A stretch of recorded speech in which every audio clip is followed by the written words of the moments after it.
और ये जो सरकार आपके द्वार के माध्यम से 100% झारखंडियों को सर्जन पेंशन से जोड़ने का काम किया। आज जिस योजना के बारे में लोग नहीं कह रहे थे, मैया सम्मान, आज अब भारतीय जनता पार्टी के नेताओं से कहीं भी आप पूछ लीजिएगा, जब योजनाएं नहीं आएंगी या हम कहीं पे हमारी योजनाएं अगर धीमी है तो वो लोग बोलते क्या है जानते हैं महोदय? वो लोग बोलते हैं कि सब पैसा मैया सम्मान में जा रहा है। अरे तो हम आपके जैसे झूठे थोड़ी हैं। आपने तो छत्तीसगढ़ में भी वादा किया, आपने तो दिल्ली में भी वादा किया, आपने तो बिहार में भी वादा किया, आपने तो मध्य प्रदेश में भी वादा किया, आपने तो राजस्थान में भी वादा किया और सरकार भी बना डाला। लेकिन मजाल है कि आप जो है उन बहनों के खाता में चौवन्नी भी डालने का काम किया हो। तो आपसे बड़ा झूठा और आपसे बड़ा मक्कार मैंने इस देश में कहीं नहीं देखा है, जो खुलेआम पब्लिक के मंच से कहता हो कि हम आपको ये योजना चालू कराएंगे, लेकिन उसके रिजल्ट 0/0 टैंटैटिस है। आज इनकी ये हालत है। ये झूठ बोल करके सत्ता तो हासिल कर ले रहे हैं, लेकिन झूठ का बहुत ज्यादा दिन तक बोलबाला नहीं रहता है मोटे। आज ये हमारे विपक्ष के साथी, आज बहुत सारी, मैं आदरणीय हमारे नेता प्रतिपक्ष को भी सुन रहा था, उन्होंने बहुत सारी बड़ा धीमा और मधुर और बड़ा कटाक्ष भरे स्वरों में बहुत सारे राज्य को एक सिखाने का लहजा से बोलने का प्रयास किया। और ये नहीं देखा कि अगर आप कहीं पे अगर किसी को अगर अंगुली दिखा रहे तो 4 अंगुली आपके पीछे भी जाता है। आज शासन सबसे ज्यादा इस 25 वर्षों में आज भी आप ही का रहा है। आप इस राज्य के प्रथम मुख्यमंत्री थे, आपका कोई हिसाब नहीं है, आपका कोई लेखा जोखा नहीं है, आपका कोई इतिहास भी नहीं।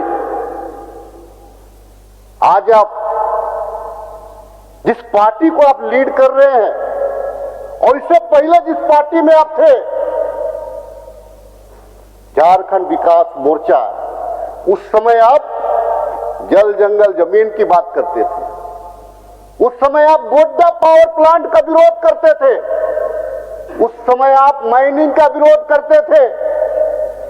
लेकिन जैसे ही आपने पाला बदला, जैसे ही आप भारतीय जनता पार्टी का विपक्ष के नेता हुए, आप आज पूंजीपतियों को और पूंजीपतियों का राग बोलना शुरू कर दिए। आप कह रहे थे कि भाई यहां पे जमीन का अतिक्रमण हो रहा है। आप बता दें किस राज्य में सबसे ज्यादा जमीन का अतिक्रमण किसके शासनकाल में हुआ है राज्य बनने के बाद में? अभी सुरेश भाई बोल रहे थे, सुरेश जी बोल रहे थे कि भाई गोड्डा पावर प्लांट आपने लाठी के दम पे लिया, ताकत के दम पे लिया, पैसे के दम पे लिया। आप हिंदू मुसलमान तो बहुत करते हैं, लेकिन बिजली जो है उत्पादन हमारा, संसाधन हमारा, आबो हवा हमारा, और बिजली मुसलमान की राजनीति करने वाले, मुसलमान से नफरत करने वाले उस बांग्लादेश में आप भेजने का काम कर रहे हैं जहां सबसे ज्यादा मुसलमान हैं। तो आपका करनी और कथनी में जमीन आसमान का अंतर है, ये पूरा देश जानता है। आज आप ही का शासन काल था जो आदिवासियों का, एक आदिवासियों का नहीं, यहाँ के मूलवासियों का, यहाँ के मूलवासी भी पत्थरगड़ी करते हैं महोदय, आदिवासी और मूलवासी दोनों पत्थरगड़ी करते हैं। आपने उसको असंवैधानिक कहा, आपने उसको असंवैधानिक कहा और असंवैधानिक कहा करके उस ग्राम प्रधान, उन ग्राम प्रधानों को आपने FIR करवाया, जेल भेजने का प्रयास किया, लाठीचार्ज किया, लेकिन शर्म नाम का कोई चीज भी नहीं बचा आपके पास में। आज आप जमीन अधिग्रहण के नाम से लोगों को, वहां के आदिवासियों को नक्सली बनाने का भी प्रयास किया, लेकिन यहाँ के लोग जागरूक हैं, यहाँ के लोग समझते हैं, जल जंगल जमीन का अधिकार को जानते हैं।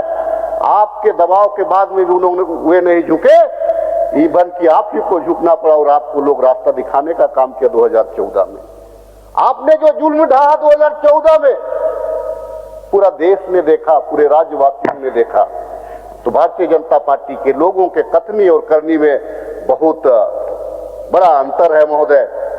आज के तारीख में इन लोगों ने ग्राम सभा को भी कमजोर करने का प्रयास किया। ग्राम सभा को तो माना ही नहीं, इलीगल कर दिया। आज ये लोग जमीन के बारे, इनको तो हक भी नहीं है जमीन के बारे और राज्यवासियों के संसाधन के बारे में बोलने का भी। अगर ये लोग अगर आज किसी के सामने और किसी की बात करता है तो सिर्फ पूंजीपतियों की बात करता है। अगर इनमें दम होता सभापति महोदय, तो 2013 का कानून को 2015 में ये लोग संशोधन नहीं करते।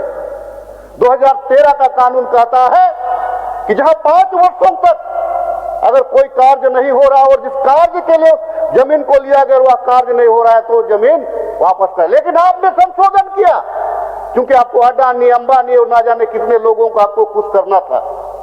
संशोधन आपने किया, सजा हम भोग रहे हैं।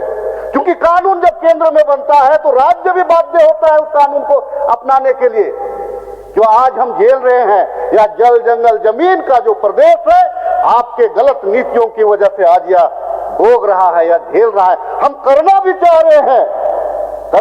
रहे हैं तो हम नहीं कर पा रहे हैं। ये आपकी गलती है। भारतीय जनता पार्टी के लोगों को शर्म आनी चाहिए महोदय। आज इन लोग बड़े बड़े वादे कर आदिवासियों के नाम, आदिवासियों को ठगने का भी काम किया है। आदिवासी के नाम पे इन लोगों ने छत्तीसगढ़ में ना जाने क्या क्या प्रलोभन दिया, क्या क्या वादा किया। और जैसे ही इनकी सरकार बनी छत्तीसगढ़ में, याद करिए, हसदेवा जंगल, वहां का जंगली जानवर, वन्य प्राणी, वहां के लोग, मानव समुदाय, वहां का गांव, तमाम लोगों को आप लोगों ने उजाड़ देने का काम किया। अरे शर्म कहां बचा है? आप मूलवासी को हटा रहे हैं। आपके पास तो शर्म भी नहीं है। और लेकिन आप बोलते हैं राज्य जब काम कर रहा है तो आप एक सिर्फ मीडिया के लाइमलाइट में आने के लिए सरकार को आप कटघरा में खड़ा करने का सिर्फ प्रयास करते हैं। आप अरे दीदी भाई लगी हो तो पानी तो पिए के आई हो कि दो से बतिया सकती हो। संक्षेप किया जाए, संक्षेप कीजिए। दादा मेरा पूरा 25 मिनट है दादा। अब सभापति महोदय क्षमा चाहूंगा।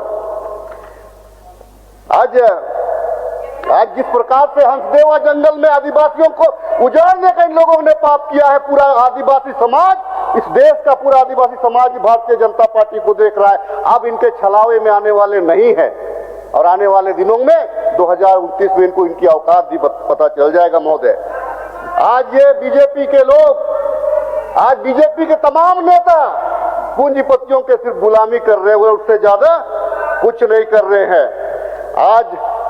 आज हमारा नेता, सुन लीजिए दीदी, सुन ले भाई, सुन ले दीदी, बोलिए जल्दी से बोलिए। विपक्ष को भाजपा फोबिया हो गया है। बिना भारतीय जनता पार्टी के नाम लिए, बिना माननीय प्रधानमंत्री जी के नाम लिए, बिना हमारे गार्जियन मोहन भागवत जी का नाम लिए, इनको पचता ही नहीं है महोदय। कैसे ये पहाड़ पचा लेते हैं पता नहीं चलता है। हम लोग बोले ही कहाँ है? मतलब कि आप लोग भी जान रहे कि आप लोग गलती की है। हम लोगों ने तो मोहन भागवत का अभी तक नाम भी नहीं लिया, प्रधानमंत्री का नाम भी नहीं लिया है। आप सुन लीजिए, आज जो है हमारे नेता कम से कम देश में ये कह रहे राहुल गांधी जी कि हम इस देश में नफरत के खिलाफ मोहब्बत का बाजार खोलने के लिए निकला हूं, ये शब्द कह रहे हैं। और आप क्या कह रहे हैं? मियां लोग जहां 5 रुपया मांगेंगे तो उसको 4 रुपया दो। ये क्या आपका संदेश देना चाह रहे हैं? आपका नेता कह रहा है, आपका नेता जात और धर्म पे लोगों को बांटने का काम कर रहा है, लेकिन कार्रवाई के नाम पे आज उसके सामने भी कुछ नहीं हुआ। ये भारतीय जनता पार्टी को सोचना और समझना चाहिए। राजेश जी आपका 12 मिनट समय था, लगभग हो गया है। संक्षेप सभापति महोदय, निश्चित तौर से 12 मिनट से ज्यादा है महोदय। अकेले ये लोग ज्यादा बोल दिया है। आज मैं कहना चाहता हूं सरकार ने एक लंबी लकीर, झारखंड राज्य ने एक लंबी लकीर खींचने का काम किया है महोदय। पिछले कार्यकाल से अभी तक के कार्यकाल में भले ही हमारा पैसा को रोक दिया गया हो, लेकिन हम राज्यवासियों को कोई भी योजना से वंचित नहीं कर रहे हैं, चाहे वो मैया सम्मान योजना हो, अबू आवास योजना हो, रोजगार हो, सड़क हो, चाहे जो भी हम स्कीम दे रहे हैं आज अपने दम पे दे रहे हैं। आज जिस प्रकार से पक्षपातपूर्ण रवैया केंद्र हमारे साथ अपना रही है और जिस प्रकार से संघीय ढांचा को समाप्त करने का और लोकतंत्र को खोखला करने का ये लोग प्रयास कर रहे हैं, आने वाली पीढ़ियां जो हैं, आने वाली पीढ़ियां इनको माफ भी नहीं करेगी महोदय। आज के तारीख में ये लोग सोचा भी नहीं था कि झारखंड के बच्चों को हम विदेश में पढ़ाएंगे। हम ये सपना को पूरा किए हैं और आज हम झारखंड के उन गरीब बच्चों का सपना को पूरा करना चाह रहे हैं जो हायर एजुकेशन के लिए वो विदेश में पढ़ना चाहते थे, हायर एजुकेशन के लिए वो बाहर पढ़ना चाह रहे थे महोदय। आज मैं कहना चाहता हूं महोदय, आज हमारी सरकार ने 25 वर्षों तक आपने जिस जल जंगल जमीन की बात नहीं की, पैसा का नाम तक नहीं लिया, हम लोगों ने कैबिनेट में पैसा को ला करके यह साबित कर दिया कि हम राज्य को कैसे चलाना चाहते हैं, राज्य को हम किस दिशा में ले जाना चाहते हैं, हम लोगों ने साबित किया है महोदय। आपके द्वारा आज के तारीख में आप कहते हैं कि हम यहाँ पे रोजगार की बात आप कर रहे थे।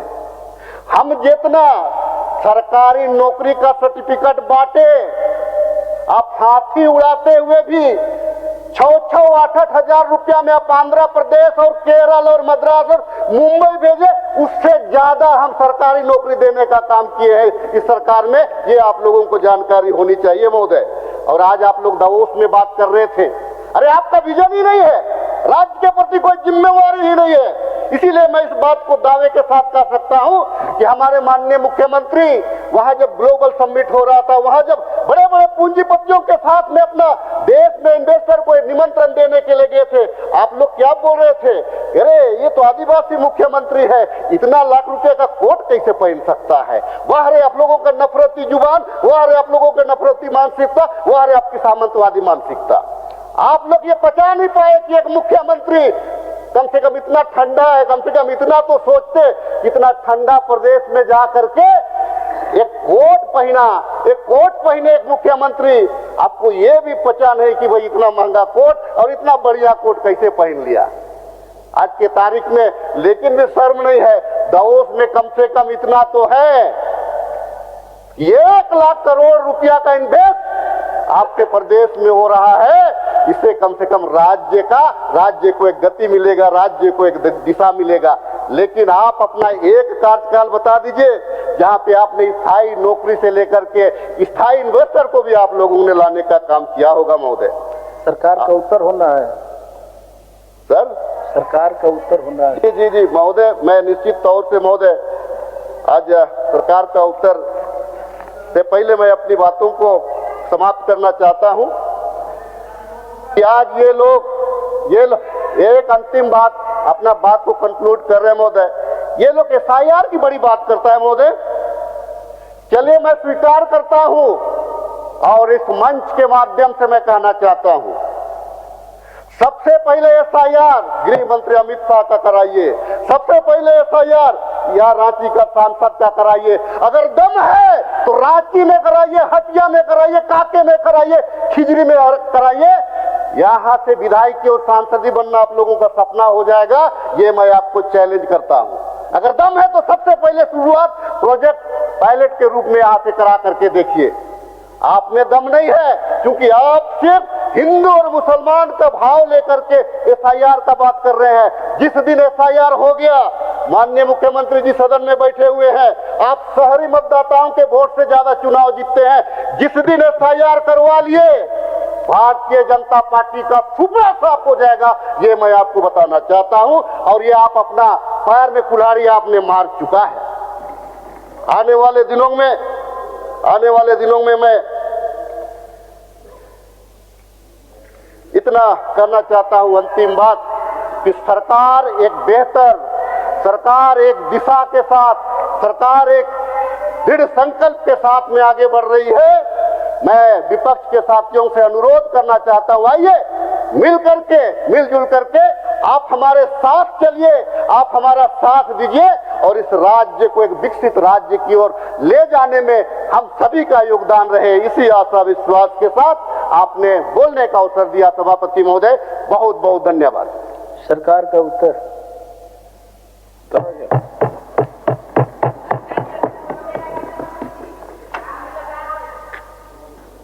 बैठिएगा ना।